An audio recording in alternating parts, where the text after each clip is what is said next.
Day in the life.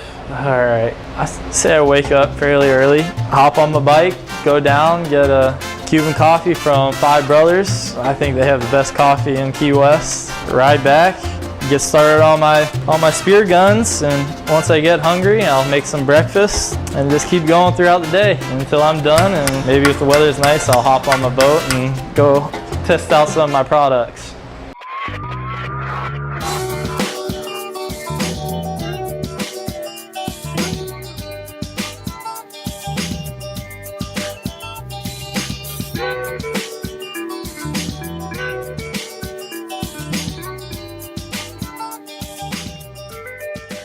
Oh, I've spent quite a bit of time on the water.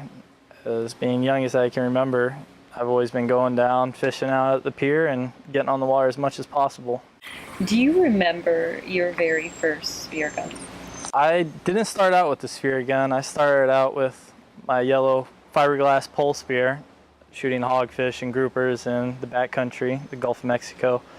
And my first spear gun was actually given to me by Bill Spotswood. It was a 24-inch AB Biller spear gun, and I actually, with the help of my mother, carved a barracuda into that gun when I was 12 years old, I believe, with a piece of abalone for the eye, and I used that gun for quite a while before I passed it on to the next young conch.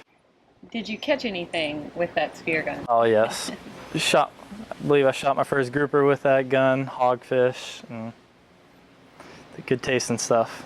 What inspired you to start building, crafting your own spear guns? Growing up in a house right next to the art studio, I've always been using tools, and I guess you pick things up without even knowing it, especially as a young kid. And I eventually came to a dilemma, either buy a new spear gun or build one. I mean, my mother's a wood sculptor and my parents built a sailboat by themselves, so I figured I could build a spear gun. So when I was 15, I got a big block of African Paduke wood for Christmas, and I built a 52-inch AB Biller style gun with, again, another barracuda carved into the side of it, and I used that gun for quite a few years, up until college, I believe. So after you created your first spear gun and you used it for many years, biggest fish you caught with it? Actually, during my first art opening, I was selling a spear gun, and I told myself if it wasn't going to sell, I'm going to take it out and try to shoot some wahoo with it. And we went out on a cold winter day and shot my first wahoo, which was 40 pounds. The next fish I shot that day was a 65-pound wahoo, and it was a fish of a lifetime thus far. I've never spearfished before, and I know there's lots of other people out there who haven't spearfished before, so kind of describe to me the whole spearfishing experience. There's two ways you can spearfish. You can spearfish with scuba tanks, or you can free dive. I prefer free diving. I'm waking up to ash and dust. I wipe my brow and I sweat my rust. I'm breathing in the chemicals. It's a lot more free, and you don't have a big BC or tank behind you and no bubbles.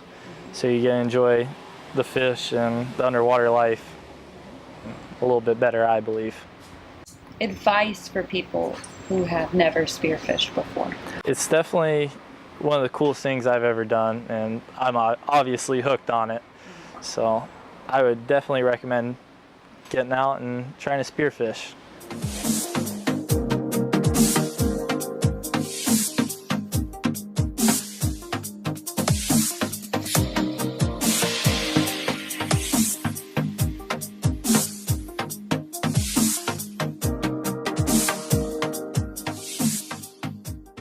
Tell us about Triple C Spear Guns. Well, Triple C Spear Guns is my spearfishing company. I build spear guns out of the finest materials. I prefer local hardwoods such as teak, Cuban mahogany, and whatever else I can get my hands on.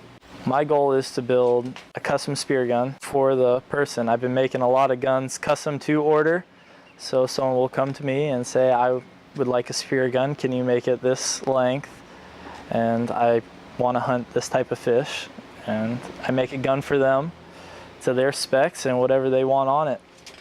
What makes your guns different than other spear guns? I couldn't stand the plastic parts on spear guns. It's just, it bothered me. My mother's an artist, I guess it's my taste, but having a plastic part that can get scratched up didn't appeal to me. So I build my guns all out of wood and metal, nothing but the finest parts. I use Neptonics trigger mechanisms, stainless steel, an aluminum handle, and I make teak sidings for these handles. And the response so far with Triple C? I keep putting them up to the test, and they keep proving the ability to land big fish. People have been liking them, I've been selling them, and it's been nice. And I get to go out in the water a lot.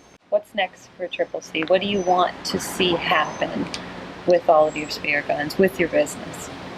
Just try to get as many guns out as I can and keep building quality products to land big fish.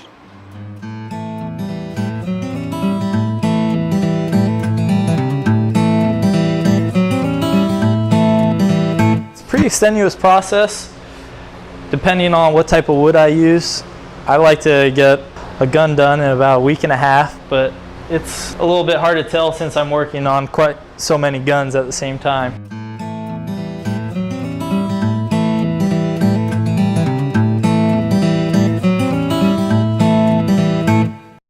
This gun right here is being made for one of the best charter fisherman captains in Key West right now for wahoo season.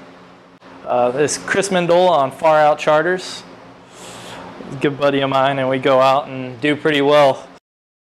I like to involve the customers with the gun build, so I'm going to have Chris come over and check out the gun, make sure everything fits. I hand make the handles, so make sure the handle fits nice for him. I laminate each and every board.